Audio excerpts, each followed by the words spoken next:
Astra Avisask. We meet again, you two. Hi, Catherine! Do you have any commissions for us today? Commissions, huh? Let me think. Oh, how about this? Please attend the Academia's Academic Symposium this afternoon and recite a love poem on stage.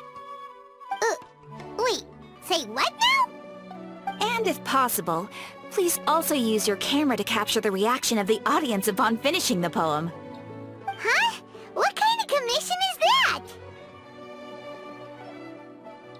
I see. It appears that you're not interested in this commission.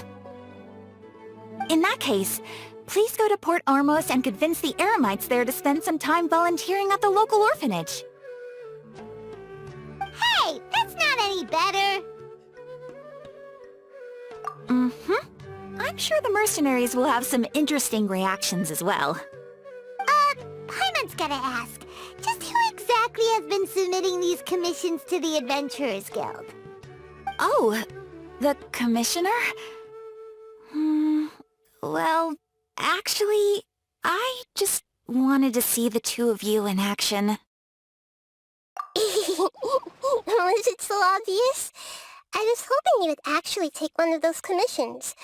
That kind of chance to observe humans doesn't come by often. Ah, so it's Nahida. Paimon just knew Catherine wouldn't crack those kinds of jokes. When did you get into her head? From when she said, Ad Astra Abisask? So it's been you this whole time? Are you done resting up, Nahida? Yes. I've been sleeping ever since we parted ways, and I even had a really, really long dream. It was another dream about the Sub-Zero's festival, except it was a happy one.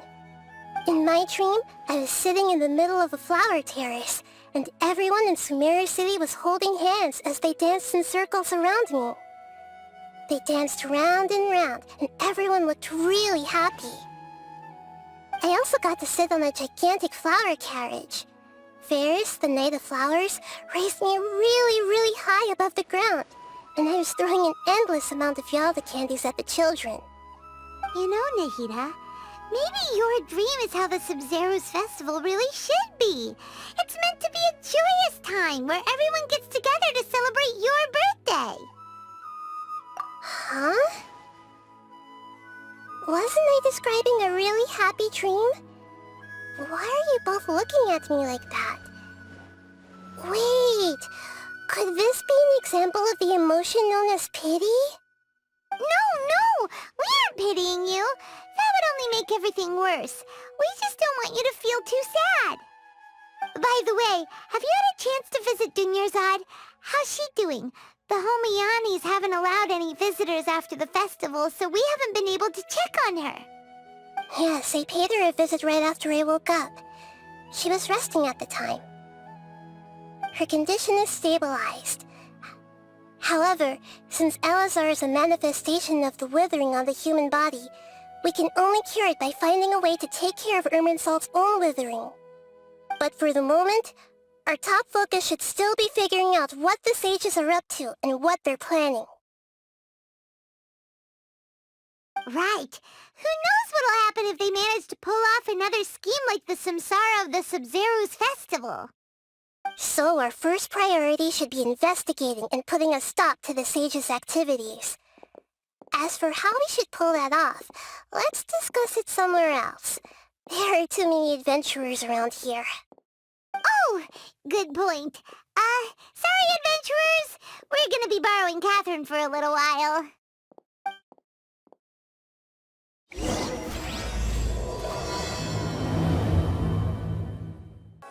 Let's continue our chat here. Okay, so do you have any ideas on how we can investigate the sages, Nahida? Actually, I've already done a little bit of work on that. But for now, I want to hear your thoughts.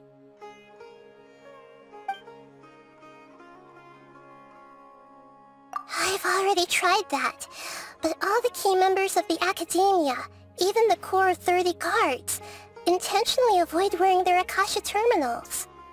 It seems that from the very beginning, they've been guarding against info leaks from the Akasha. Of course, it could also be because they're wary of me. Have you already caught the sage's attention?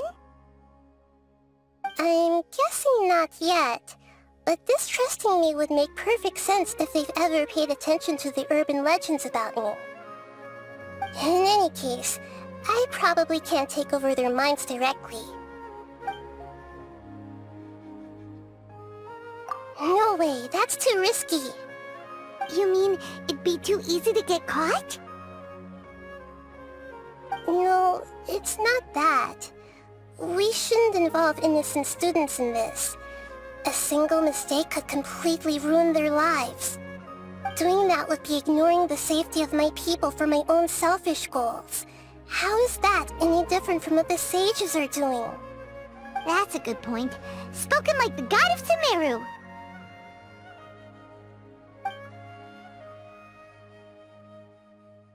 We're in the dark as of now. Since we still don't know anything about their goals, any rash move could tip them off and lead to terrible consequences. After all, every person in Sumeru City is one of their hostages.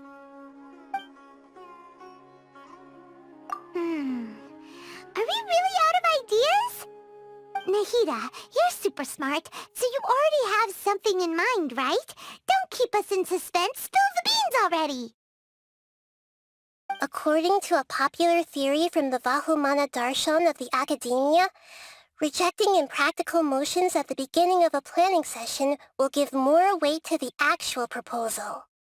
Okay, but aren't you the god of wisdom? You don't have to use that kind of gimmick to make us take your ideas seriously.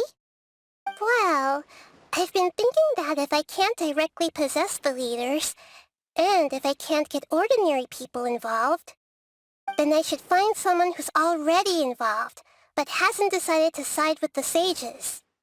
You're saying we should recruit a spy? That does sound like it could work. Oh, before coming back, we met someone named Alhaitham. He seems like he acts alone, and he likes doing stuff behind the Academia's back. They probably aren't in cahoots. Actually, I already have someone in mind. Do you still remember that female scholar named Setaria? Setaria.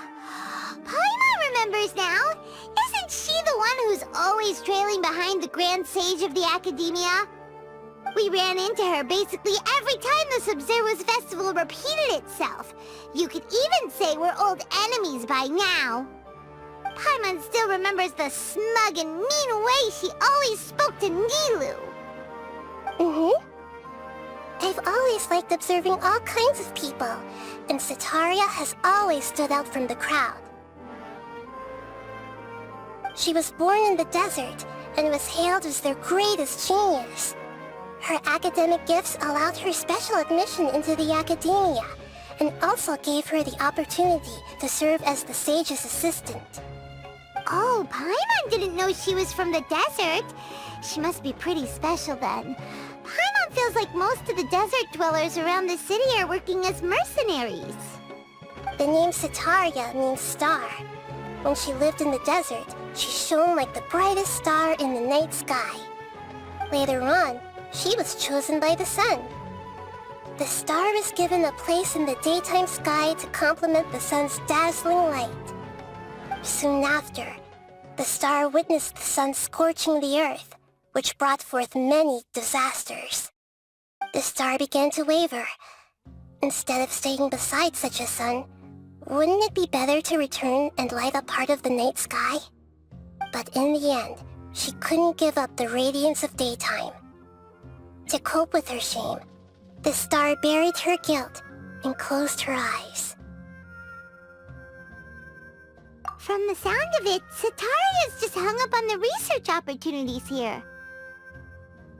But she doesn't really support the Academia. She still feels guilty about not doing more for the desert, right? She's just running away from her problems. Indeed.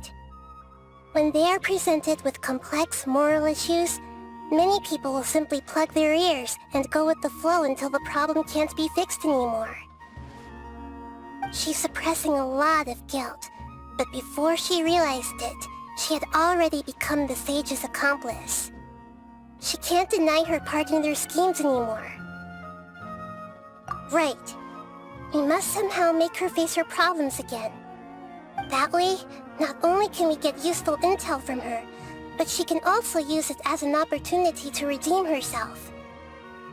From my past observations, Setaria will take a day off from the academia every 10 days to do some shopping in the city. Tomorrow afternoon just happens to be a shopping day for her. That'll be our chance. To prepare, let's go check out some of her favorite spots, and have a quick chat with a few of the vendors there.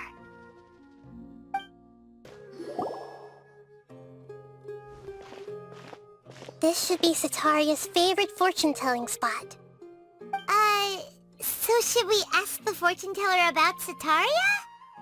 No, I already have enough information on Setaria. The most important thing now is for you to pay attention to the vendor's talking style and key characteristics. Talking style and key characteristics? My poor lost lambs, have you become troubled over your fates? The divine voice of wisdom often echoes between mine ears. If thou be blessed today by the gods, I may be able to show you the way. Huh? Really? Nahida, you've been whispering things to her? Shh. My friend here has some doubts regarding his future. Can we get a fortune reading for him? Of course, of course. In that case...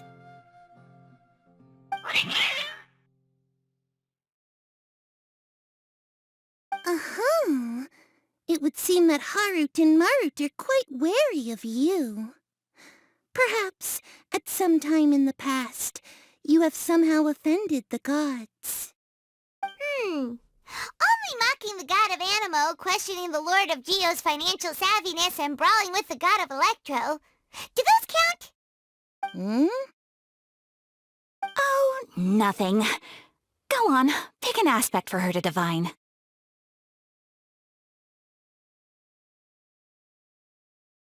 Love prospects? No problem at all.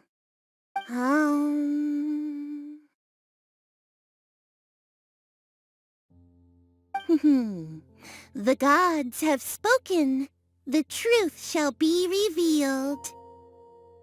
One who is fated to cross your path will appear on... Huh? So many people will fall for you. How could that be? Harut, Marut, did you two spoil my divination? I've never read a fortune so absurd.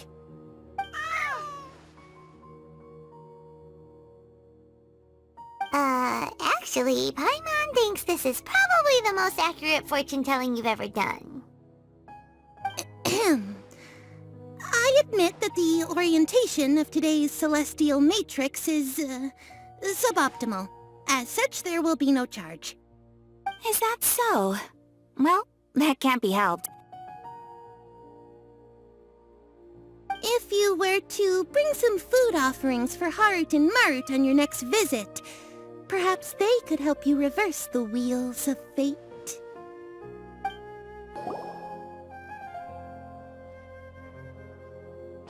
Is this another one of Setaria's favorite stalls?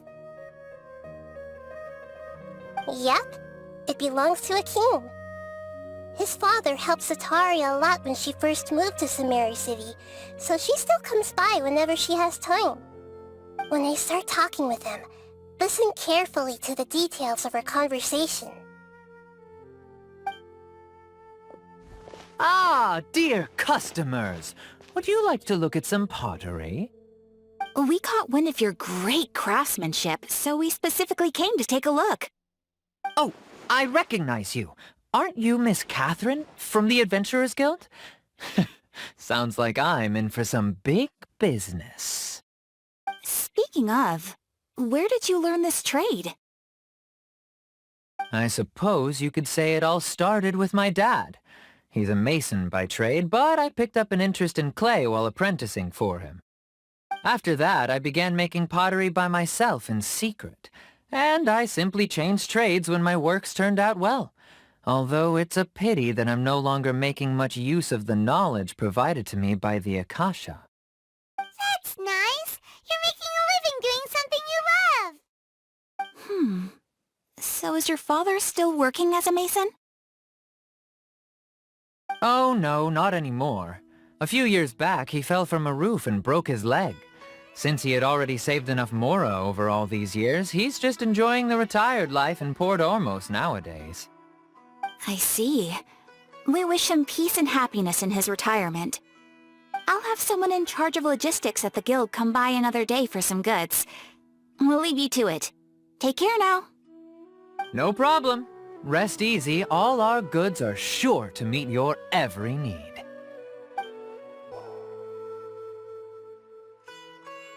This should be our final stop. Cetaria's always thinking of this restaurant when she's working at the academia, so she always comes by whenever she's out in the city. Nahida, you've really thought of everything. It's my duty to protect Sumeru's citizens, after all. Hi there. I feel like I've seen you down by the docks before. Huh? Sorry, I don't quite remember. If I recall, you were having a discussion with someone about shipbuilding at the time. Ah, that's right! I've always been really interested in feats of marine engineering. After all, I grew up in Liyue Harbor and spent my entire childhood staring at the ships going in and out of the port. I came to Sumeru to study, but failed to make it into the academia due to my lack of talent. But I'm still discussing all kinds of problems with different scholars, and I'm continuing to study and perform research from the restaurant's basement. I'm sure I'll get into the academia after their next round of exams. What an admirable spirit for learning! Amazing!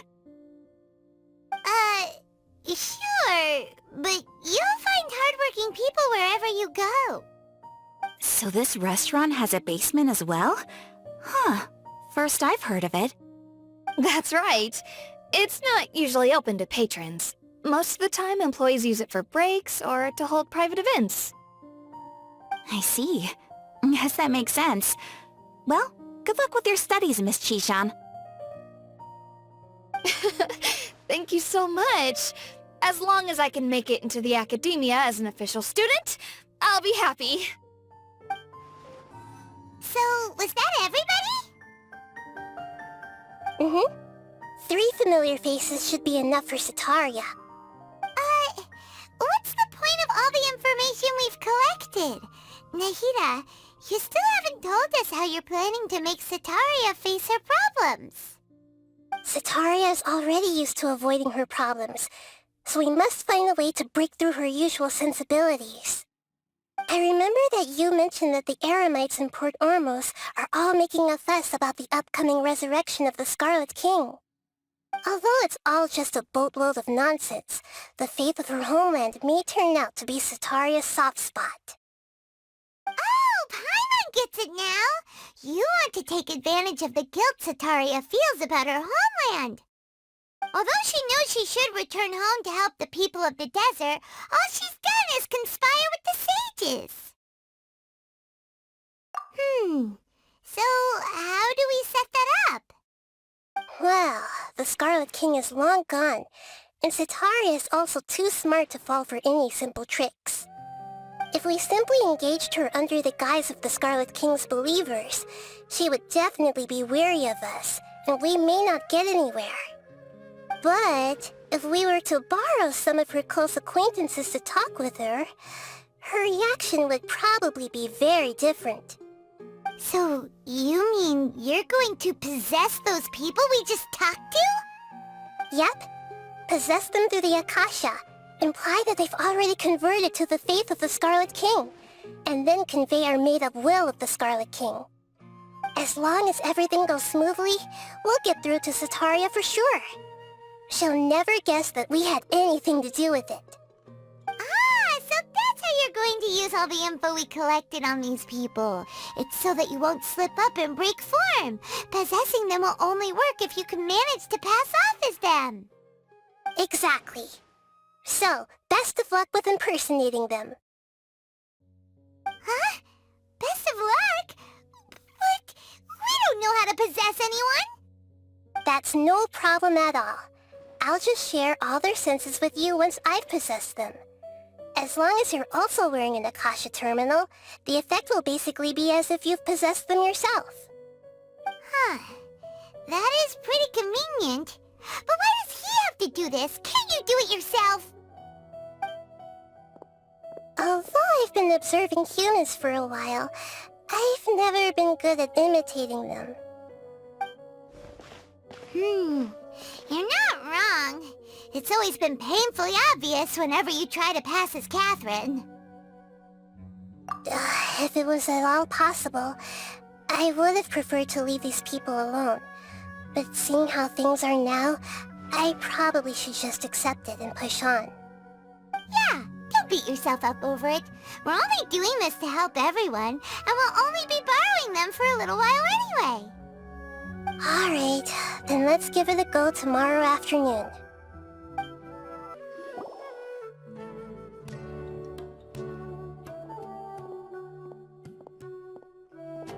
Oh, here she comes. Satori is here. Let's quietly follow her. Once she starts talking to her acquaintances, we'll find a safe spot to begin possessing them.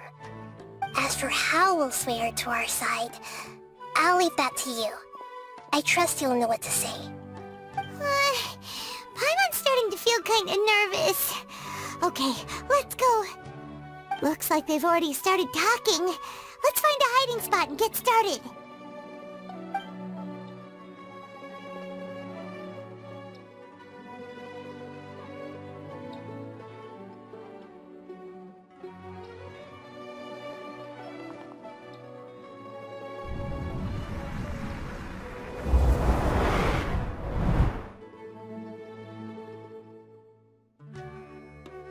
That's right. You really can't force anything when it comes to love. And besides, everyone around me has a very different background and outlook.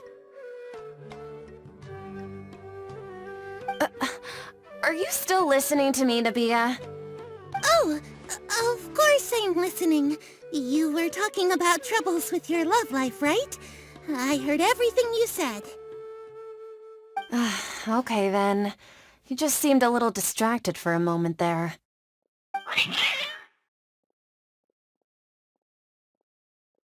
Strange. Your cats seem pretty worked up. Is something wrong? I always thought they were quiet, happy kitties. Oh, what are their names again? Ah, that's right. They are just little darlings, aren't they? Harut and Marut. So, which fortune do you want me to read for you today? You must have come for another echo of the divine voice of wisdom. I'd like to get another reading on my love prospects, but to be perfectly honest with you, I feel like I've been a real mess recently. A mess? Well, could you do a reading on how long it'll take me to finish my current project at work? I really just want to get it over with. I hear you. No problem at all. The gods will reveal the truth.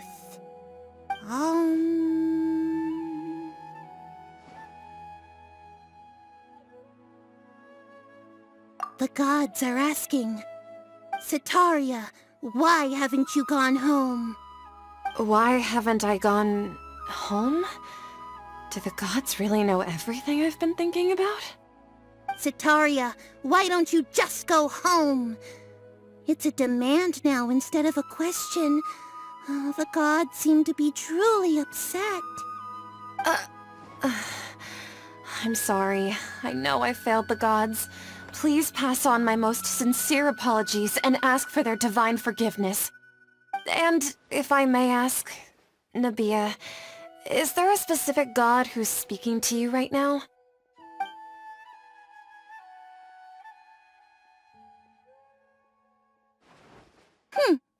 What an inconsiderate and naive question. The god who is speaking to me is, of course, the wisest and mightiest of all, the Scarlet King. The Scarlet King? No wonder he would make such a demand of me. Oh, wait a second. The Scarlet King passed away a long time ago. Even though news of the Scarlet King's resurrection has been spreading like wildfire, it's all just a misinformation campaign from the academia. How can the Scarlet King still exist in real life? What insolence! I am the Scarlet King's most loyal believer. Do you wish to refute his voice of wisdom? Oh, no. As a child of the desert, I am only reveling in his power upon learning that his divine glory has touched even this city. I will think very carefully about his demand of me. I'm sorry, I must go now. Wait!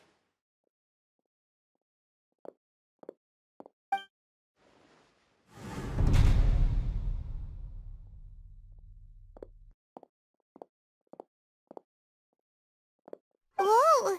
She just ran off in a hurry. She looked pretty upset, too. Well done.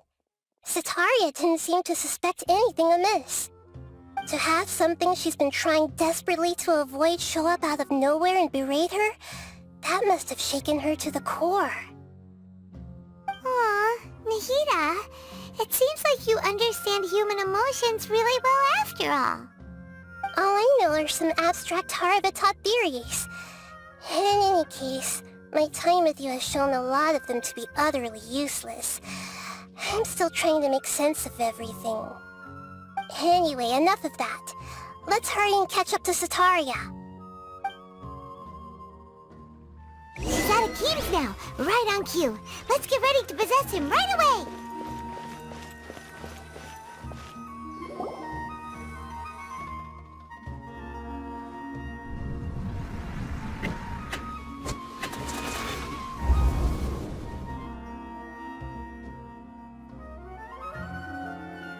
It's okay. I just got caught up in something. Oh, actually, didn't you ask me to help you look for work? What kind of work were you looking for again? Oh, right. Your old man's craft. How could I forget? Speaking of, how's he doing? Is he feeling any better? Oh, that's good to hear. I have been thinking a lot about him. If I could get some more time off, I'd love to pay him a visit. Actually, while we're talking about him, is he still living in Port Ormos? Yeah, he's been retired there for a while. If you could find the time, please write him a letter. Please pass on that recently, faith in the Scarlet King has taken root in Port Ormos and has begun to spread across Sumeru. He has a quick temper and has always been a devout follower of the Dendro Archon. I don't want him to get into a fight with those Scarlet King believers because of a difference in beliefs. Oh? So who are you siding with in all of this? The Academia or the Scarlet King? I'm so jealous of you.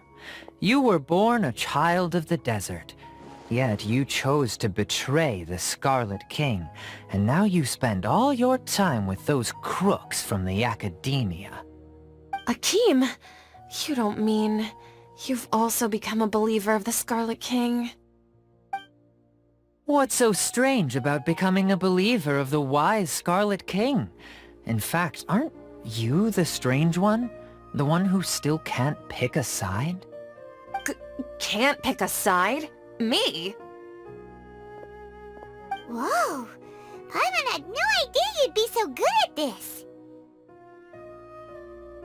You really zeroed in on the issue and put it right in front of her. It might feel a bit overwhelming for Sataria. But once everything is over, I'll be sure to pay her a visit to her mind and explain everything.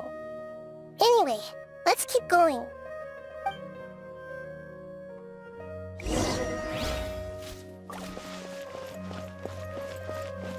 Come on! Sataria's already started talking with Shishan!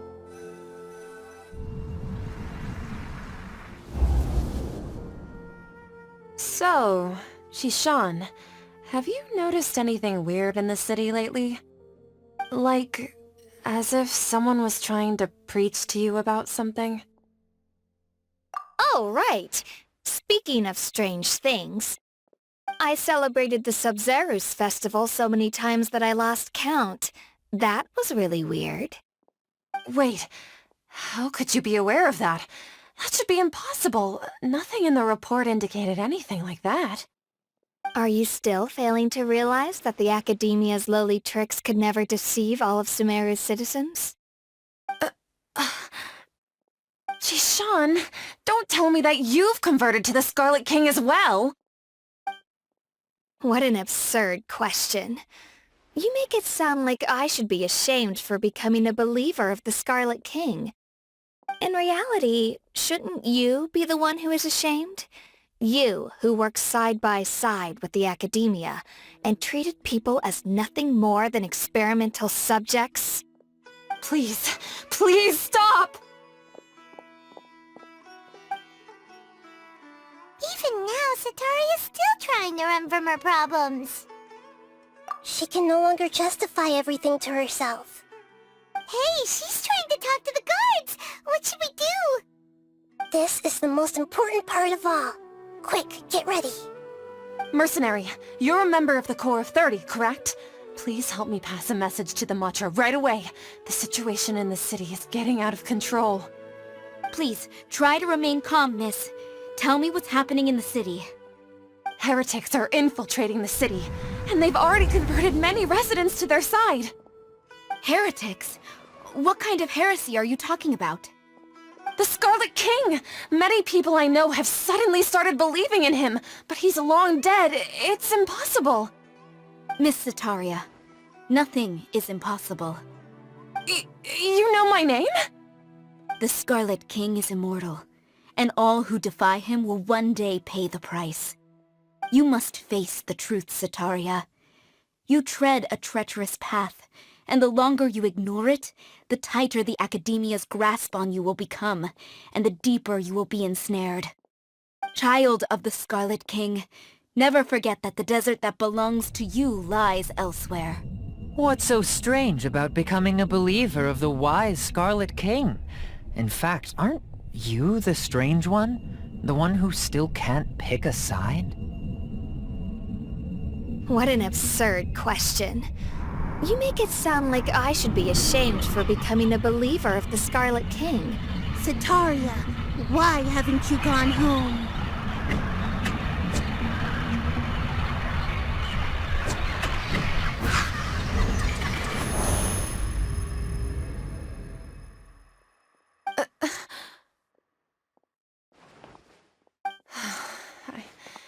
It seems that no matter where I run, I only keep finding more believers of the Scarlet King. I have to say, this is a familiar feeling. I've also been running from my guilt this whole time. Guilt over my part in the Sage's plans, and from ignoring the letters from the children of my homeland. But no matter how much I may try to ignore or get rid of it, my guilt always comes back. You won't necessarily lose your research opportunities by facing the truth. Besides, did you really want to conduct your research while carrying such heavy feelings of guilt? How do you know me so well? Are you truly just a believer of the Scarlet King? Or are you the god himself? That's not important. The important thing is to pass judgment on the Academia and its sages, and to correct their mistakes. If you could provide some assistance in this matter, perhaps it could serve as a form of atonement. I've actually never believed in the gods, but I've always believed in serendipity. Your appearance must be a fated opportunity for me to get out of this wretched situation. Please tell me, what can I do for you? How much do you know about the sage's current activities? I was just one of the designers for the masked dream harvest scheme, which is what happened around the Sub-Zerus festival. But I know very little about the full scope of the overall project. I'd assume that only staff with the highest clearance would have access to those confidential documents. I've just been working to meet the Grand Sage's specified requirements. However, there's something that's been really bothering me. I heard that a scholar who was previously expelled has returned to the city, and even the sages are still quite wary of him. To fight against the academia, we will need to figure out the nature and the purpose of their work. Is there a way for us to get access to the confidential documents you mentioned? It should be possible if we're willing to take some risks. After all, I'm an assistant to the Grand Sage, and I've been working on many tasks outside of the project.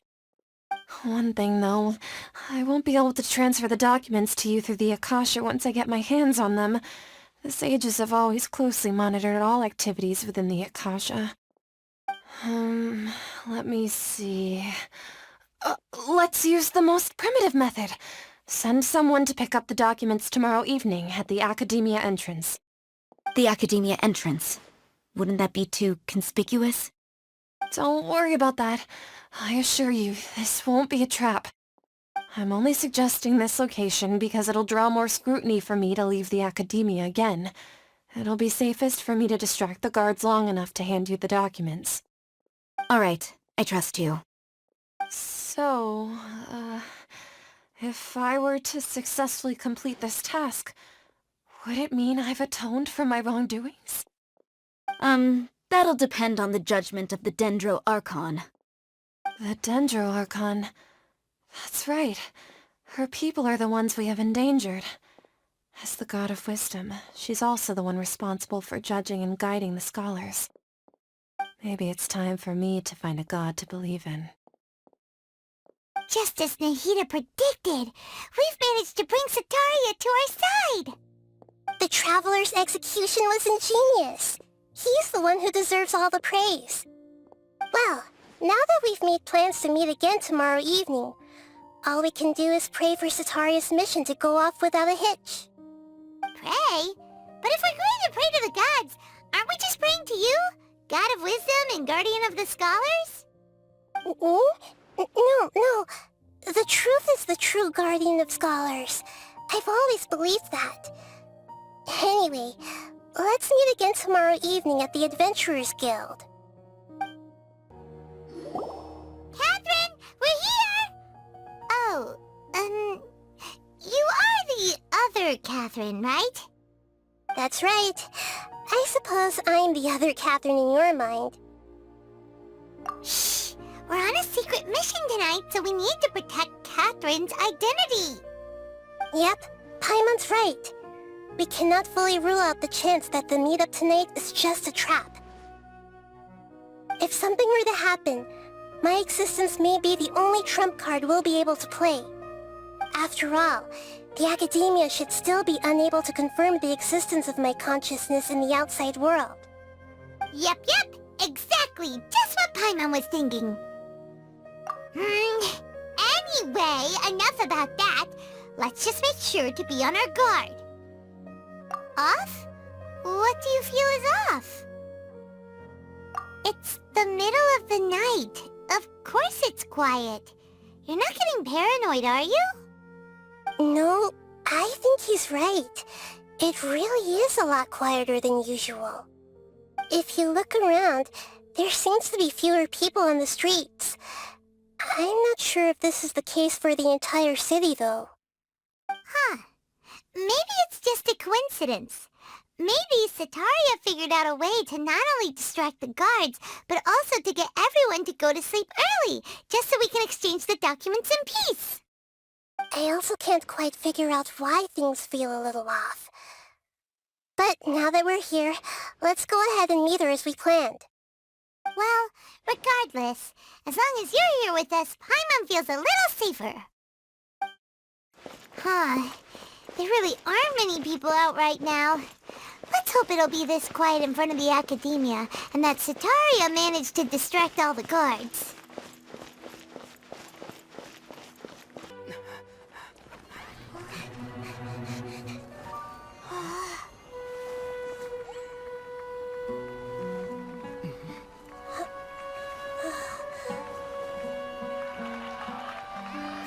What are all these people doing here at this hour of the night?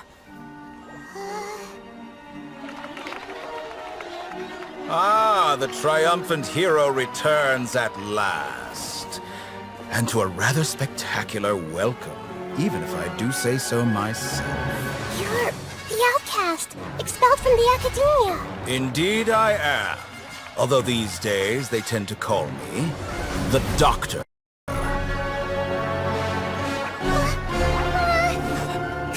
If you're looking for your researcher friend, she has already been taken into confinement. With some basic caution, she could have discovered the listening device on her person. Clearly, she lacks the degree of rigor expected of a true scholar.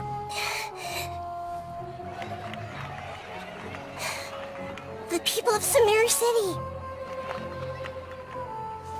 What have you done to them? I simply made some minor adjustments to their Akasha terminals. Now they can deposit information directly into the subconscious. As you can see, all these lovely people now believe this traveler is a hero who has just saved the world. My experiment is a success. And now it seems they can no longer hold back their sheer adoration. No, what should we do? These are all just regular people. Leave now. You need to get out of here. But that guy's a Fatui Harbinger. We can't just leave you here. Nor can I abandon the people of Sumeru.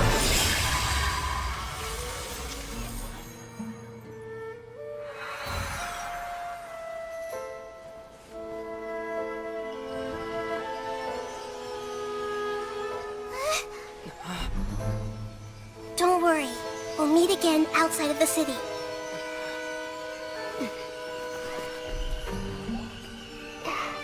I see. You appear to have overridden their mental faculties with your own consciousness. To possess such a powerful mind, you must be the God of Wisdom.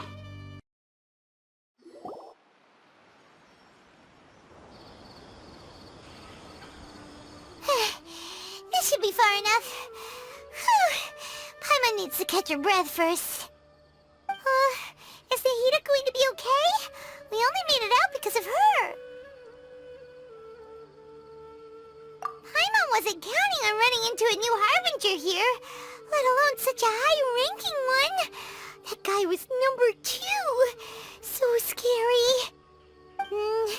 He called himself the Doctor. Remember, Tainari told us about him. Sataria did say that someone who once got expelled from the academia came back recently. And that even the sages are wary of him. Yep, sounds like she must have been talking about the Doctor. Yeah, now that the Doctor's in the picture, we're no longer just dealing with the academia. They're in cahoots with the Fatui. But what are the Fatui after this time? Another Gnosis? Yeah, things would be a lot easier with Nahida's help. Nahida said we'll meet again outside of the city. But we can't just keep waiting around, right? You mean... Oh, right! Wasn't he invited by the sages to work on some project when we were staying with him in the Vidia Forest? That has to be the same project. Even though he turned it down at the time, he might still know something. There's no time to lose. Let's go to Gandharvaville. Hold it right there. A blonde-haired traveler and a floating fairy. We've got you, all right. Take a look around. You've fallen right into our trap. Are you mercenaries from the Corps of 30? Did you come here to arrest us? Corps of 30? We're nothing like those government lapdogs who don't even get scraps for their work. We are an elite brigade that commands the highest commission rate in all of Sumeru. We're here on the orders of a client known only as the Outcast. The Outcast? An outcast from the academia? But why wouldn't the Doctor just send the Fatui after us? Still wasting time on idle chit-chat. We'll shut you up soon enough. Get them!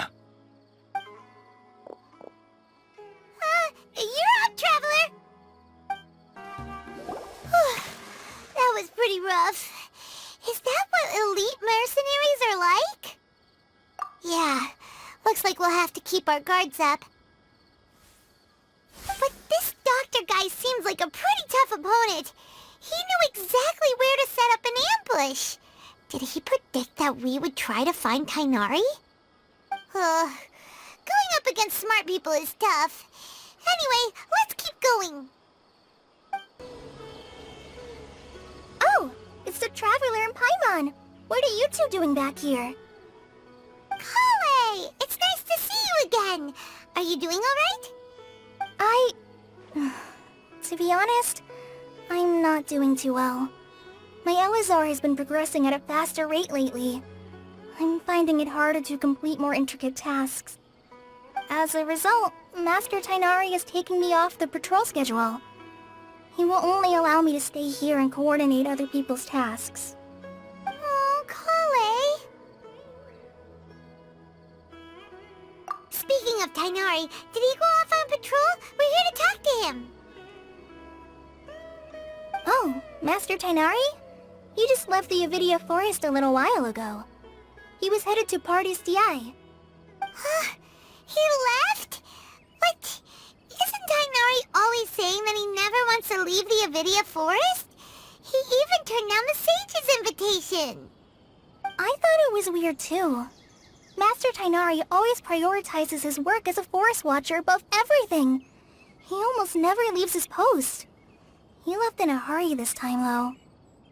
No, I only found out that he left through a message he left behind. He also made sure to delegate all his tasks using a schedule. To leave in such a hurry? I guess he had something urgent to take care of.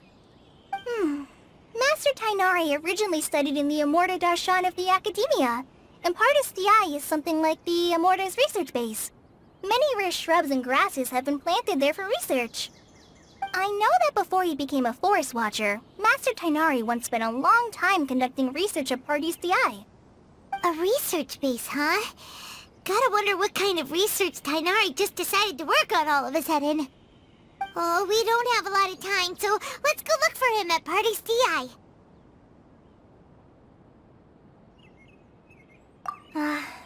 Don't worry. I'm fine. I'm used to living with Elazar by now.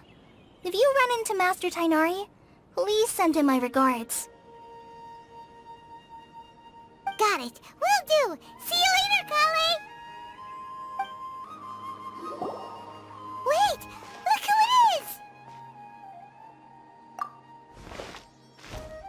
Thank goodness you're okay. We were so worried about you. Hey! This was supposed to be a touching reunion, but you're ruining the moment!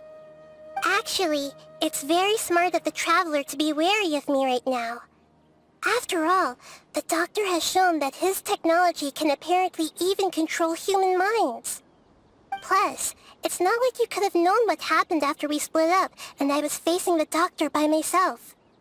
Even a pool of stagnant water after a torrential storm can occasionally pass as a patch of sky. Paimon feels like only the real Nahida could come up with such an obscure analogy. Huh? But I wasn't trying to win your trust or anything. All I wanted was to clarify my point. Well, we understand that point now. Please, Nahida, tell us more about what happened. Are those poor people all right? When you left, I was still in the middle of restoring everyone's minds. Thankfully, when the Doctor mentioned depositing information into the subconscious, he didn't mean engraving information into their minds. Instead, he did something closer to creating hallucinations. That was still within my power to fix. Luckily, I managed to finish my restorations and mind jump away from him just as he was about to capture me. Whew. What a relief. The Doctor sure pulled out some hidden cards, but good thing we had Nahida with us. I wouldn't be relieved just yet. I gave away my true identity when I restored everyone's minds, which means we've lost another one of our trump cards. Also, the Doctor is already an expert at modifying Akasha terminals. Maybe it's only a matter of time until he captures my consciousness inside the Akasha. would that mean you'd no longer be able to jump between minds? Then how do we stop him? He's still at the academia, so it's possible he already started messing with the Akasha. Ugh, it feels like he's toying with us. What a nasty piece of work. Plus, the doctor's combat ability alone is apparently enough to make him worthy of being number 2 of the Fatui. We shouldn't give up hope just yet. Let's try to find another way to attack this problem. Actually, Nahida, how did you know we were trying to get to Party's DI? Have you been waiting for us? Yes, I have. I can see the Traveler's elemental energy, so I deduced your destination by looking at the direction you were moving in. You didn't come here for sightseeing, right? Did you find any leads? We're looking for a scholar we know. His name is Tainari, and the sages once tried to reach out to him. Why don't you come inside with us and see what we can find? Okay, let's just hope we won't get him into trouble.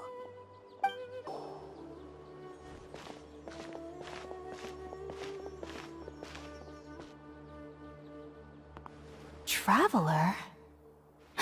It is you! Ah! The voice! It's Hypatia! Ah, what a pleasant surprise! It's so nice to see the two of you again. Who's this? She's a scholar we met in the Avidia Forest. When we last saw each other, she was still training in the... what's it called? Satyavada life? Oh, I see. That's right, we're old friends. You've come at just the right time. Ever since I've come here, hardly anyone has even talked to me. Hypatia, you're way too excited about this. Actually, for you to leave the Avidia Forest means... you're not in training anymore? Wait, no. Did you already finish your training and reach Pariporna life? What do you think? My consciousness has already managed to make contact with the divine. You did it? Congratulations! It's so exhilarating to share this sublime joy with others at long last! When my consciousness made contact with the gods, what a supreme and unparalleled experience that was! That sounds incredible! Oh, all right. Actually, please wait. I haven't forgotten my promise to you. Remember? I promised to help you understand what you saw from Irminsul once I gained deeper insights.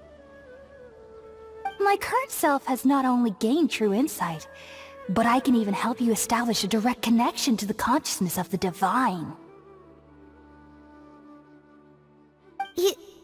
You can do that?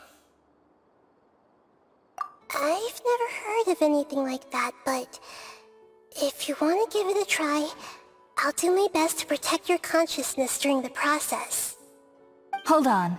I brought some spirit borneal with me. This is still a crucial part of the ceremony. We're using that incense again? All right now. Hold my hand. I'll help you establish a pathway to connect your consciousness. Okay. Ready?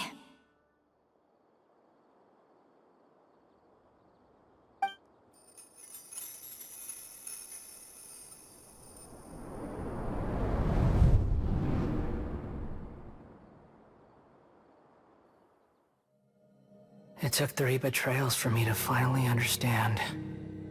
The world is just an elaborate tapestry of lies. My fury will never be quelled.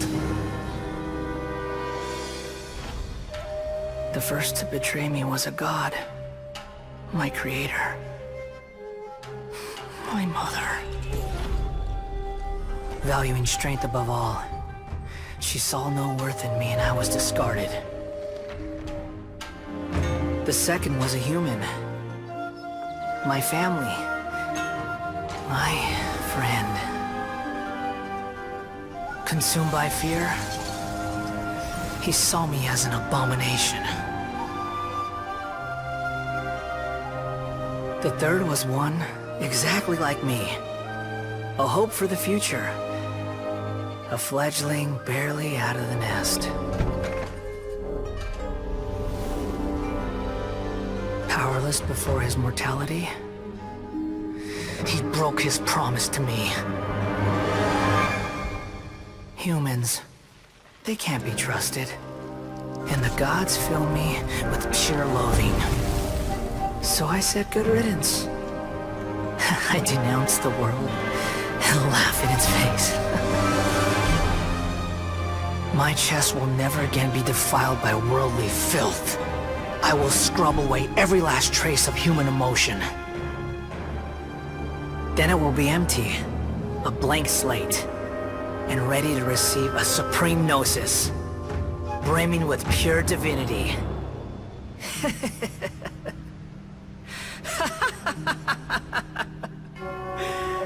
There is no need to fear. The pain will be brief.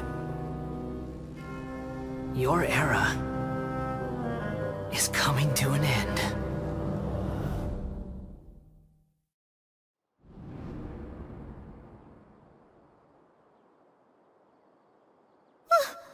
What was that? Did we actually just see the Baladier's memories? Everything matches what we know about him. But how is he connected to the divine consciousness that Hypatia was talking about? You saw it, right? You felt it, right? Such a majestic god! Such a noble will! Such sublime emotion! Alas, shame. If only that which beats within my chest wasn't a filthy mortal heart. Oh, great and merciful God! Please grant me forgiveness and salvation! Do you understand now? I'm afraid this is no Puripurna life, but rather... Ah! You! Why are you so mean to me? Why is everyone hiding from me? I found divine wisdom. Shouldn't I receive praise and honor? Haven't I uncovered that light in the darkness? Hypatia? That's how I always thought everything should be. Wait. Have I already lost my mind?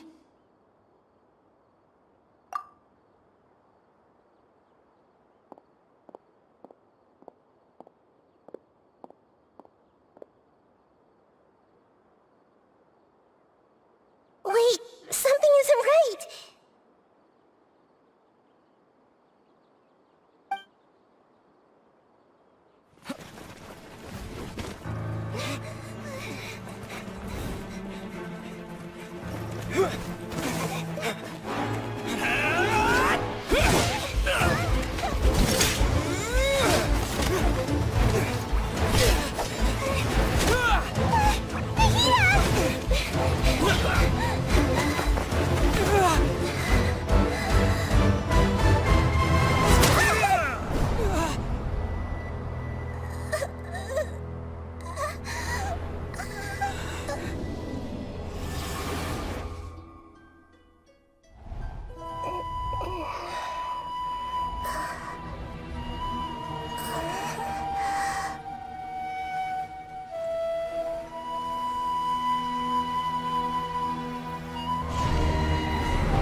something feels different.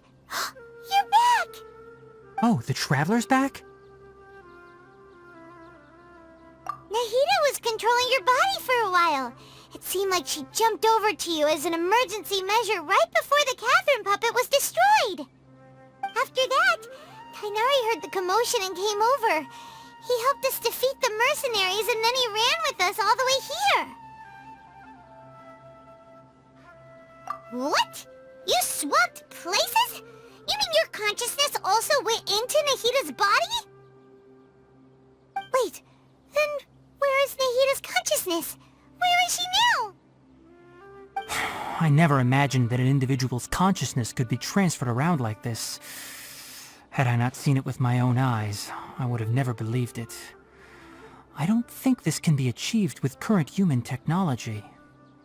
Also, while we were running, the consciousness in your body told me to pass on a message.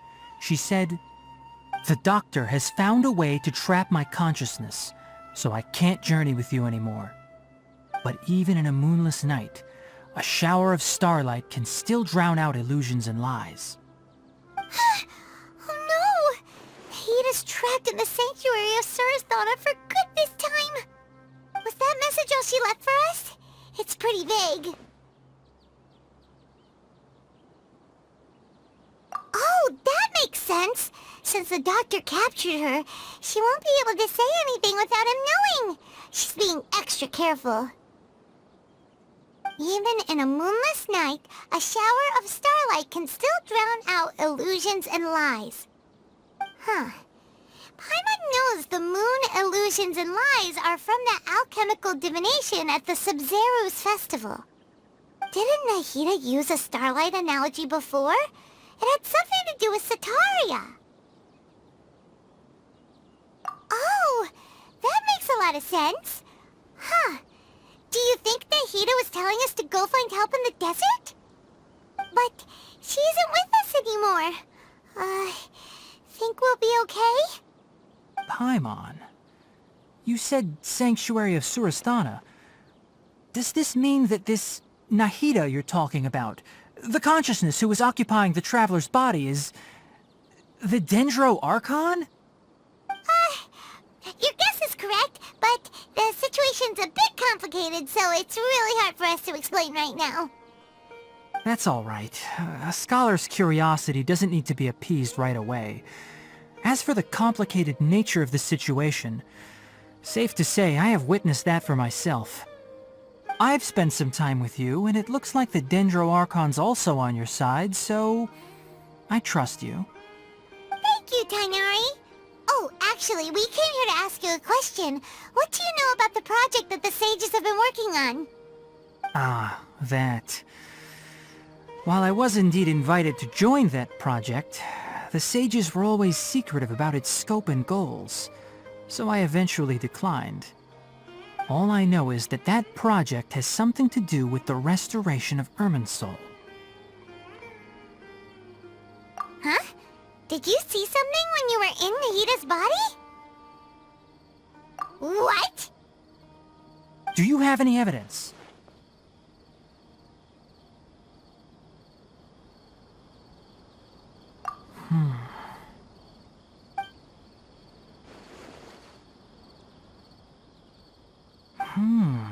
So that's what happened. That explains why Hypatia's symptoms were different from those of the other scholars who went mad. It's because she made contact with the consciousness of a new god who is still in the process of being born. Tainari, did you leave the Avidia Forest because of Hypatia?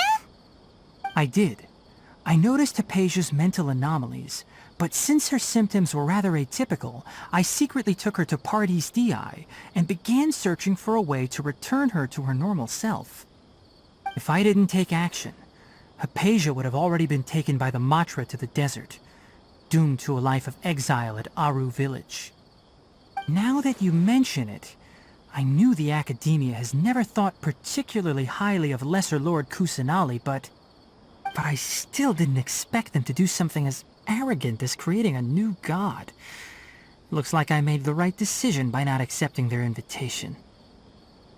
The Doctor and the Balladeer. We have 2 Fatui Harbingers in Sumeru. Sounds like we're in for a bad time. From your description, I don't think they've completed their project.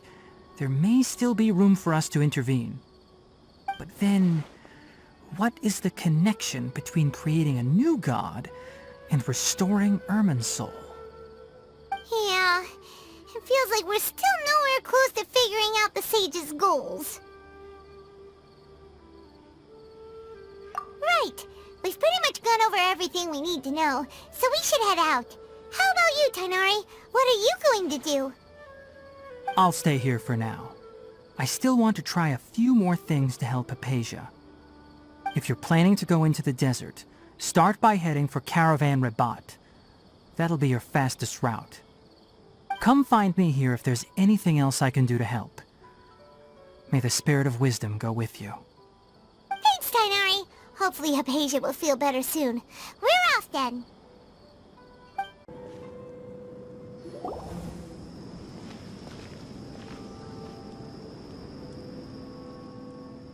We finally made it to Caravan Rabat. It's pretty lively here. So, just past this wall is the desert, huh? Oh, wow. Paimon remembers hearing people call this the Wall of Samiel. It's made to block sandstorms from the outside. Oh, if it's this tall, it's gotta be the divine work of Greater Lord Rukkhadevata, right?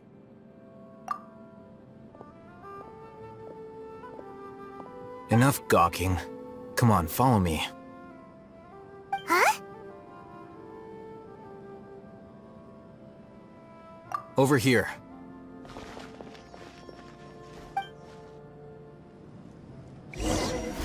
Oh, Haytham went that way! Let's hurry up and follow him. Wonder what he's up to.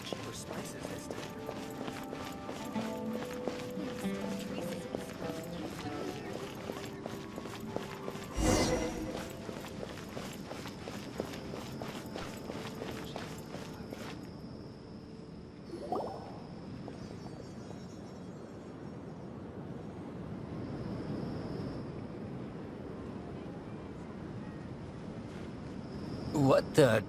Where did he go? How did we lose him? They were just here a second ago. More Eremite mercenaries? Who are they working for this time? Anyway, Traveler, it seems like we were being followed again. You were too careless. You should have noticed those hopeless amateurs trailing you a long time ago. There's no need to thank me. I've never cared to keep track of personal favors. All I did was correct a mistake I happened to come across. It's a habit I developed at the Academia. You really gave Paimon a scare, Al-Haytham. We never thought we'd run into you here. Last time we met at Port Ormos, didn't you say you were going back to the Academia? Wait, don't tell Paimon that you're here to take us back on their orders! Oh, so you've already landed yourselves on the Academia's hit list. I can't say that I didn't expect it.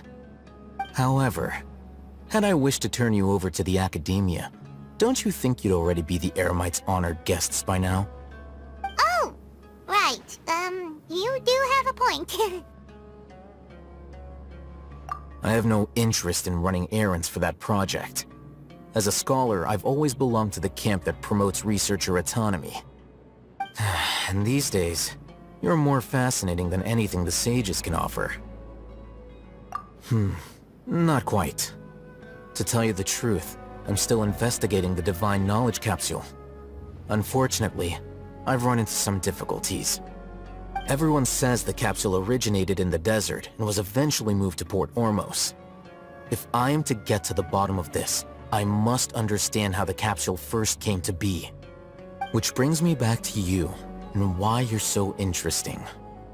The leader of Ain al-Ahmar used the Divine Knowledge Capsule right in front of you, and upon seeing him, your expression became perplexed, and you were lost in thought for quite some time. To have that kind of reaction, I think you must have realized something.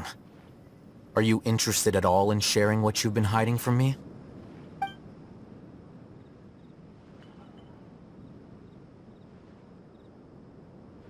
Alhaitham, you really have a ridiculous eye for detail.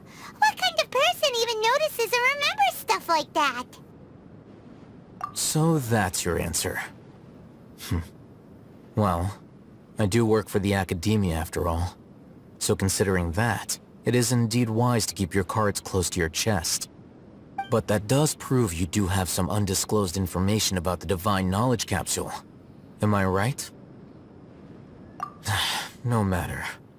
Rather than simply learning the answers from you, I'd still prefer to investigate on my own. Speaking of, you two are also headed to the desert? That's right! We have the same plan as you! But we don't really have any concrete goals at the moment. Then I'd suggest starting with Aru Village. It's the largest settlement in the desert, so it'll probably have more resources and intel than anywhere else. Well, would you like to head there together? It's always better to travel with someone you know. Let's go! Before us lies Aru Village, the safe haven of the desert folk. Whoa, this landscape is really something else. What a cool place! Let's go check it out!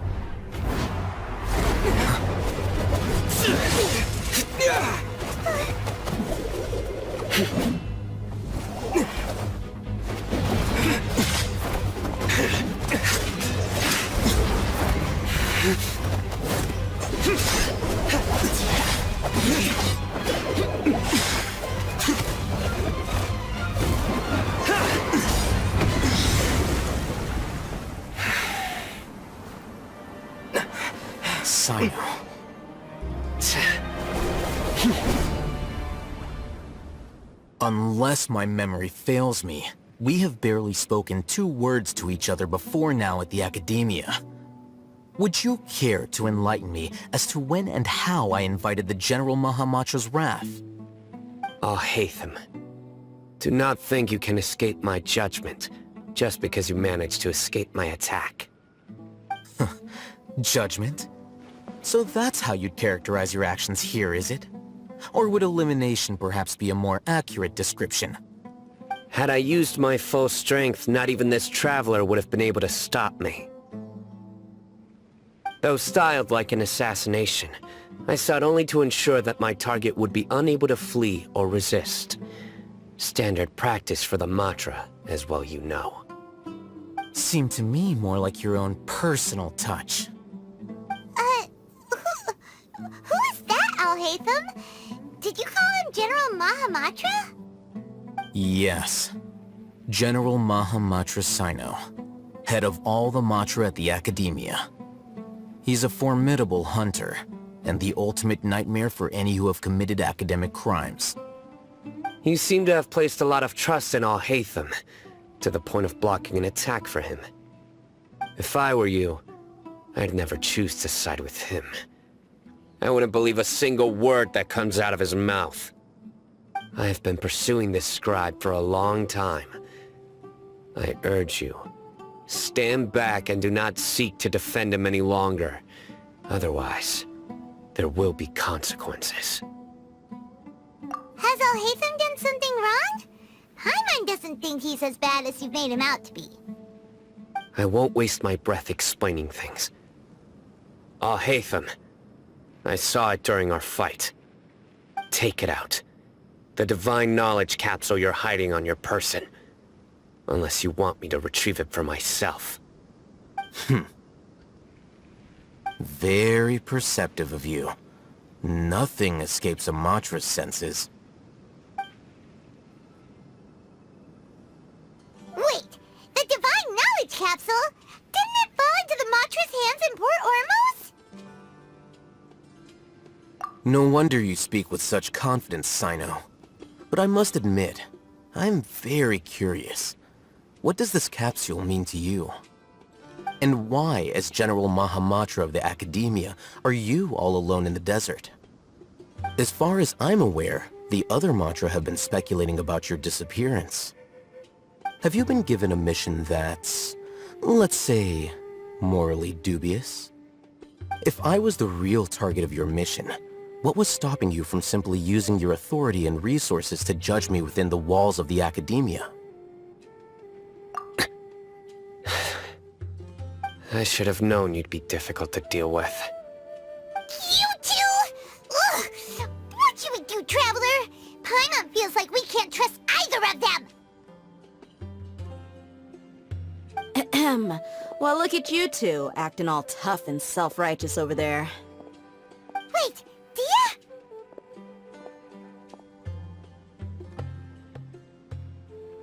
Great! Finally, someone that we can trust! You gotta help us out here, otherwise these two are gonna start fighting again! Yeah, sure looks that way. Two giants from the Academia duking it out once and for all. Not something you get to see every day, that's for sure. Listen, I know you academic types love to fill up your big brains with self-righteous morality and lord your empty rules and virtues over each other.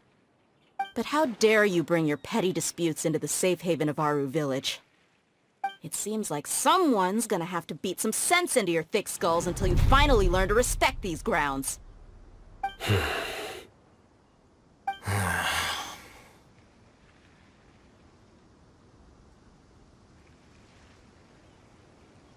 Hey, did either of you hear a word I just said?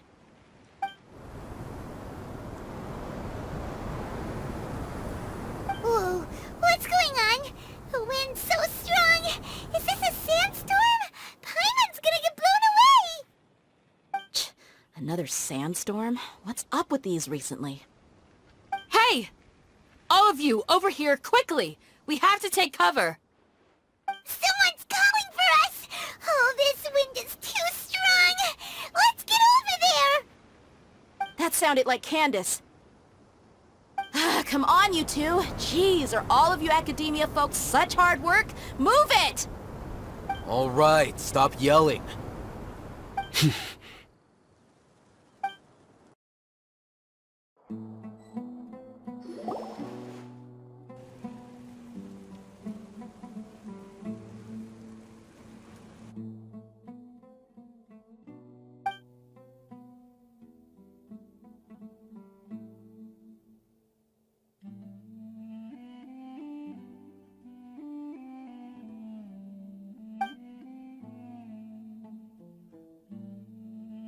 Well, this is pretty awkward. Hey, wanna play sardines with three people who wanna tear each other limb from limb? Sure, why not? Sounds fun. The air is so thick and heavy. Paimon can hardly keep floating anymore. My sincere apologies, everyone. This is the home of our village chief.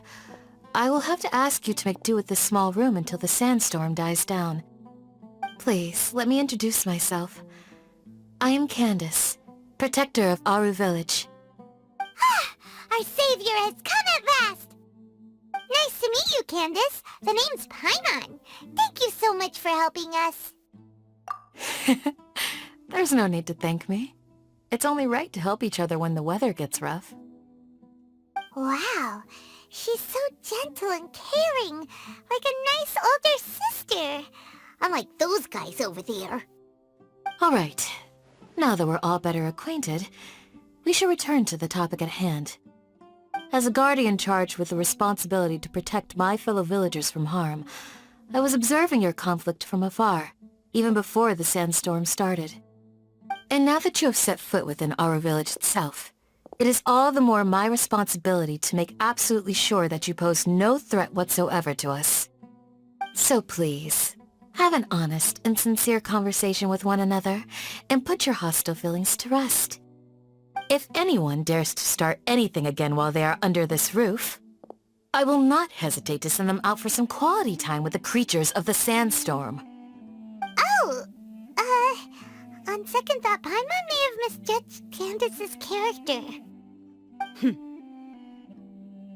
And that goes for you too, Miss Dia. Do I make myself clear? All right, we got it, Candace. That's what I like to hear.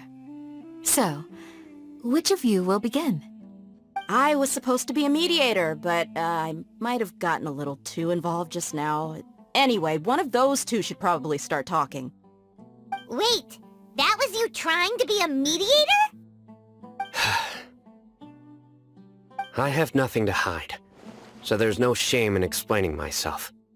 While Alhaitham wasn't wrong about the other Matra not knowing my whereabouts, it's not because I've been assigned a morally dubious mission. Rather, I've chosen to exile myself. Huh? Exile yourself?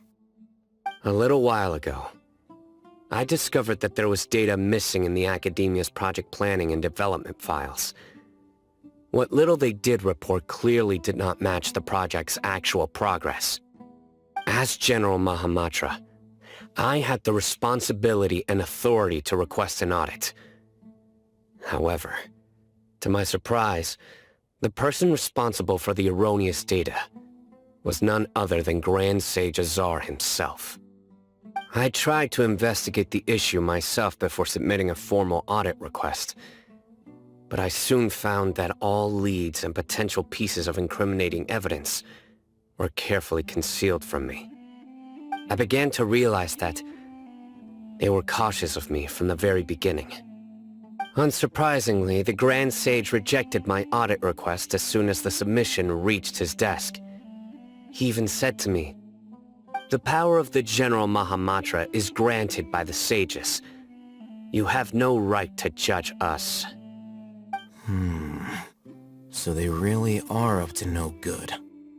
I realized then that to the Grand Sage, the Matra are nothing more than tools for the sages to assert and maintain their control over knowledge. The vows that we took, the principles that we strive to uphold, they are meaningless to the academia of today. I believed it would be wise to flee the academia before the sages had a chance to take action against me. This way, they can no longer see nor predict my actions. I will never give up on this investigation. There's no need for someone else to give me power or authority. Once I find the truth, I will administer judgment by my own name. Sino seems to have the same goal as us. We're all investigating the sages. Plus, now that he's no longer the General Mahamatra, he somehow feels a lot less scary. Well, Sino, if that's your story, then why did you see Alhaitham as a target? When I was investigating the matter in the academia, I overheard a conversation between Alhaitham and a sage. The sages asked you to investigate a blonde-haired traveler. Do you dispute this, Alhaitham? What? Like many parts of the project, this assignment was undocumented. Now throw in your suspicious behavior with the Divine Knowledge Capsule, and I think we deserve an explanation. Yes. I was indeed tasked with investigating the Traveler. Alhaitham! After all, the promised reward was so great that hardly any scholar could have refused. The sage told me, once you've completed this assignment, I can give you a glimpse of divine knowledge. A most enticing offer. Unfortunately, those academics don't know me at all. Their words contained one key piece of information, namely that divine knowledge indeed exists. That gave me all I needed to know. From my perspective, the sages are far from trustworthy. Think about it. Isn't it a little strange they're so willing to share divine knowledge with anyone, even as a reward? So, I began my own investigation following the lead of the Divine Knowledge Capsule. In the end, I realized my wisdom in committing to this rather than collaborating with the sages. Had I been less guarded, I probably would have ended up like that Ain al-Ahmar mercenary, incapable of remaining sane for long enough to hold a conversation. You mean that the sages originally planned to dispose of you, using one of those capsules that drive people insane? I'd already given up on the assignment by then. I only told the Academia I was waiting in Port Ormos for you to appear so they wouldn't suspect anything. So it came as quite a surprise when I encountered my erstwhile target while investigating the Divine Knowledge Capsule. Criminals do love to talk about coincidences. Even though I ran into the Traveler by chance, I had no intention of providing assistance to the Academia. Also, you should remember, you were the ones who decided to follow me and strike up a conversation after I left that tavern. That's true. Al-Haytham helped us out at Caravan Rebat as well. Maybe he's telling the truth. I'm willing to apologize, if that's worth anything to you. I took the Divine Knowledge Capsule behind your back because I judged its existence to be a significant risk. I felt that it would be best for no one to interact with it before it had been properly studied. After all, curiosity often proves to be the most dangerous thing in this land. You should be well aware, Scribe Al-Haytham, that curiosity can also lead you to danger and suspicion. Answer me this. Did the sages share any information about their project with you? Have I not made myself clear? You and I are both distrusted by the Academia. Do you really think they would tell me anything? Fine. Although you haven't completely proven your innocence, I won't regard you as an enemy, for now. As you wish. Good. I'm glad to see you two clearing up your misunderstandings. And now you, Dia. I believe it's your turn. Oh, sorry. Whatever the boys were talking about must have been so boring that I spaced out. My situation is pretty straightforward. My employer, Dunyarzad of the Homayani family, is friends with the Traveler and is currently recovering from her illness at home. I had nothing going on, so I decided to return to Aru village for a visit.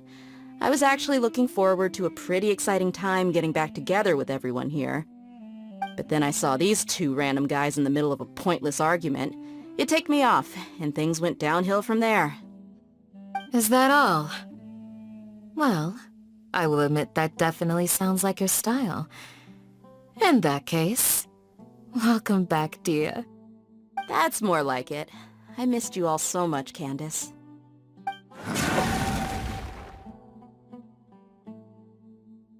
Whoa! What was that sound? No need to worry. Now that you're no longer at each other's throats, please make yourselves at home. I'll take a quick trip outside to clear out some of those creatures in the sandstorm. Creatures? In the sandstorm? Are you sure you don't want some backup? Fighting in a sandstorm is not for the faint-hearted. Anyone without extensive training in these conditions is at a disadvantage. You needn't worry. Yeah, just leave him to Candace. Don't worry, she's as tough as they come.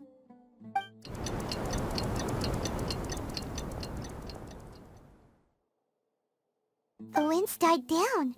That means the sandstorm's over, right? Candace still isn't back yet, though. Is she alright? Maybe we should go out and check on her. When you put it that way, even I'm starting to feel a little worried. Alright, let's go. We've been here long enough, and the boys are as chatty as the floor. Ooh, Candace, you're still fighting? You've been out here dealing with these creatures the entire time? Yes. They just keep coming in waves. I've lost count of how many I've defeated.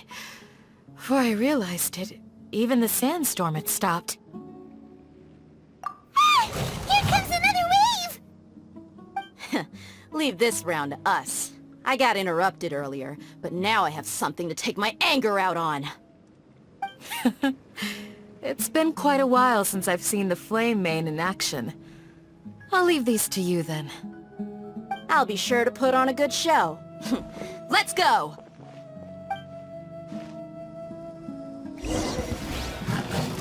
Just just like we rehearsed. Allow me. Right here. Goldfish him down! Fire hazard! Here comes another wave! When are they ever gonna let up? Rust and rebuild! Emerge. Right here. Right now. Tight!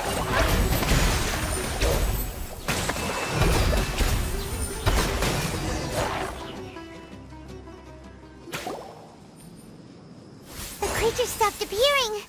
Was that the last of them? What we fought just now was probably the aftermath of the sandstorm. So we should be safe for the time being. Well fought, everyone. No injuries, I hope. Huh? Who are you? Ah, my apologies. I haven't had a chance to greet you yet. I had my hands full taking care of the village's elderly and children. I am the chief of Aru village. Everyone usually calls me Uncle Anpu. Sir, I am also originally from the desert, but I have not been back for some time now. May I ask if such sandstorms are common? I can't say they've always been common, but recently the storms have become increasingly severe and frequent. Besides sandstorms, we also occasionally get earthquakes. According to an investigator who stayed in the village a while ago, these unusual natural phenomena are related to the withering of Irminsul. Another effect of Irminsul's withering. So, Irminsul's withering causes withering zones in the forest, and sandstorms and earthquakes here in the desert? Everything in the natural world is inextricably connected to Irminsul. These regional symptoms can indeed be a reflection of Irminsul's present state. Everyone in Aru village needs to take good care of themselves. Speaking of which, why haven't I seen a single village keeper since I got here? Village keeper? Who are they? Village guards like Candace? Does your curiosity know no bounds? Village Keeper is how Aru village refers to mad scholars, exiled here by the Academia. Most of them are scholars who lost their sanity after a period of training in the Avidia forest. The Academia believes that their crazed mutterings may have a negative effect on the psyches of other scholars. So, they're forcibly exiled to the desert. Though if you ask me, it's all a boatload of nonsense. Alas, that's exactly what we've been trying to investigate. One by one, the village keepers have been mysteriously disappearing without a trace. But no one in the village has ever seen them leave. If you're planning to stay around the village for the next few days, I'd appreciate it if you could keep an eye out for them. I've had encounters with those people in the past. I'll see what I can do to help. The Matra are the ones responsible for their exile. Now that you're no longer with them, are you trying to alleviate your guilt and atone for your past sins? I'm fascinated by how you think. Mock me if you will, but if you are guilty, I will eliminate you, regardless of my position or identity. Oh, you're the former General Mahamatra. You must be an expert in these kinds of investigations. Thank you for your help. Is it because you're reminded of Hypatia? Oh, these poor scholars. First they lose their sanity, now this! We need to help get them back home, safe and sound. But, is it really a good idea to tag along with Sino? You seem like you really don't trust him. I'll be grateful for the assistance. No doubt you will do a better job than some of my former subordinates. Let's start by finding a spot to share what we know so far.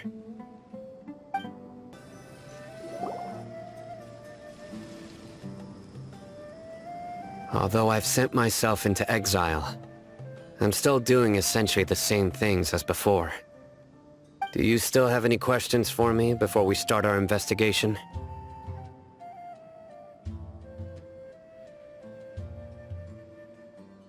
One of my former subordinates told me that this title has its origins in a strange incident.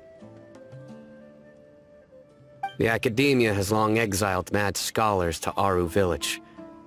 A mysterious phenomenon exists here. When mad scholars first arrive, they are as incoherent and deranged as before. But after spending some time here, they invariably begin to calm down. Initially, the people of Aru Village greatly resented having to take in the mad scholars. But a strange incident one night changed that. Aru Village was struck by the strongest earthquake in living memory. Seeing buildings on the verge of collapse all around him, the then chief of the village was preparing to take everyone to safety. Suddenly, he noticed a mad scholar crouching in a corner, caressing the ground with his hands. A soft, green light radiated from him, like a divine glow against the backdrop of night. Despite the powerful tremors that ripped through the ground that night, all the houses remained upright, almost as if they had grown roots reaching deep into the ground. In the end, not a single building collapsed, and no one was hurt. After that, the people of Aru Village treated the mad scholars with greater kindness, and began to refer to them as the village keepers. A soft green light? A mad scholar protecting Aru Village? What do you make of it, Traveler? Paimon thinks so too. Actually, Sino, do you know if any of the mad scholars continued to wear their Akasha terminals at Aru Village? In theory, they would continue wearing them so the Academia could still monitor their activities. With that said, the main Akasha system would no longer have any interaction with them. Oh, no wonder! Everything makes sense then! Add in the fact that they calmed down, it was probably Nahida who calmed them. If you are able to draw a conclusion from this one story alone, then it appears you possess much more information than I do. So, what do you make of the story? Really? Lesser Lord Kusanali. What? You don't believe us? Lesser Lord Kusanali was definitely using the Akasha to give her power to the mad scholars! No, it's not so much that I don't believe you. I'm just struck by your reasoning. Lesser Lord Kusanali, the current Dendro Archon. Is she really active in Sumeru? The Academia has always placed far greater importance on the late Greater Lord Rukkhadevata. They've more or less ignored Lesser Lord Kusanali, and I've never had any reason to doubt their views. In addition, I've never heard any stories about Lesser Lord Kusanali and her deeds. To me, she might as well have been a god that never existed. No way! Nahida definitely exists! She's a... how should Paimon put it? She's a good Archon who's kind and wise, even if she says weird stuff sometimes. I've spent many years interrogating criminals, so I can easily tell when someone is lying. Good! Then you should know that we're telling the truth! That look in your eyes. I've never seen that from a liar. You two really must have met Lesser Lord Kusanali. How can this be? To think, our Archon has been amongst us this entire time. Alright, now it's our turn to put our skills to good use for this investigation.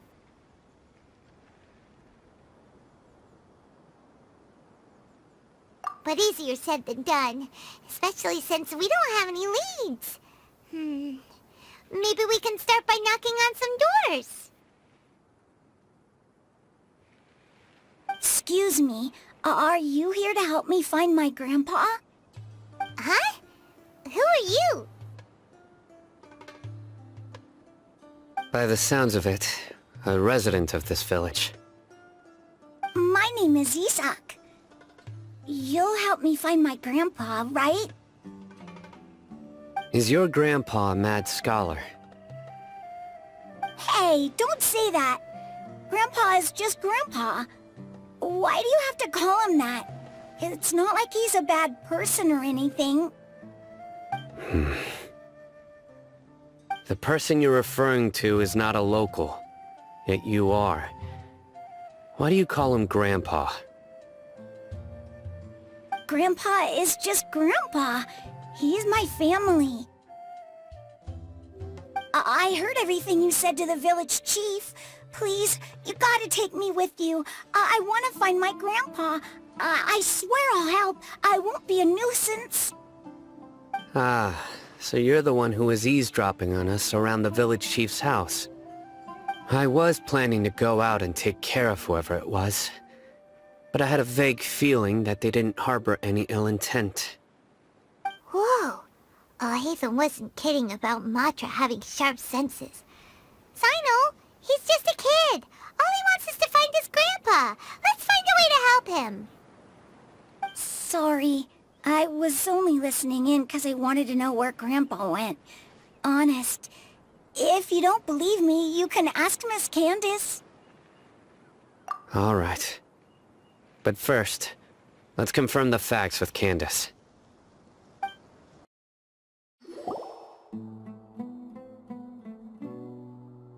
Sino is super vigilant. Is this what all the Matra are like? Ah, you're back already. We just wanted to confirm something with you. Do you know a boy by the name of Isak? I had a feeling he'd go looking for you. Huh? You knew this would happen? Yes. Although he tried his best to stay hidden, I still noticed him eavesdropping outside the window. He really wants to get his grandfather back. Isak's parents were both Eremite mercenaries who rarely returned to the village after finding employment in the city. He was raised by his grandfather. Unfortunately, it was only a few years before his grandpa passed away. Isak was still very young at the time, so various families in the village took turns caring for him so he could survive. Later, an elderly mad scholar arrived at the village. Isak thought the scholar bore a striking resemblance to his grandfather, and thus often spied on the man. However, the scholar was unkempt in appearance and incoherent in speech. Although Isak referred to the man as his grandpa, he was afraid and didn't dare to approach him. One summer night, the oft mumbling and bumbling grandpa suddenly calmed down and seemed to become more lucid. He even noticed Isak hiding in the distance. So Grandpa walked up to Isak and patted him on the head. He even took Isak to the entrance of the village, where he patiently taught the boy the names of the stars, and accompanied Isak until he fell asleep. The next morning, Isak woke up and wanted to go find his grandpa again, only to realize his grandpa no longer recognized him. However, even so, Grandpa retained his calm expression. It's said that those who saw the scholar claimed he no longer appeared to be crazy, but appeared to be living in his own world, almost as if he were sleepwalking. Isak was thrilled that his grandpa was able to find peace, and would follow him all the time, asking him things like, "Grandpa, want me to take you somewhere fun?" or, "Grandpa, could you tell me stories about the stars again?" All this somehow just makes Paimon feel really sad. It seems like they both deserve so much better. Perhaps. Nearly everyone who lives in the desert has some form of hardship or regret. But even so, we must still continue on with our lives. It's also my reason for fighting. I must continue to protect this land.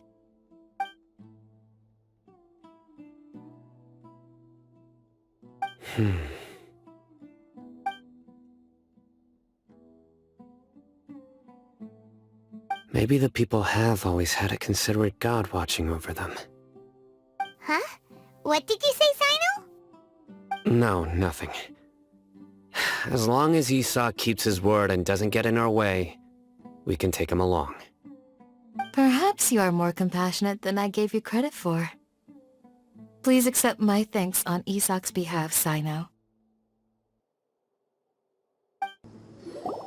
Hey, Isak! Oh, it's you guys! We've cleared everything up! Let's go find your grandpa! Really?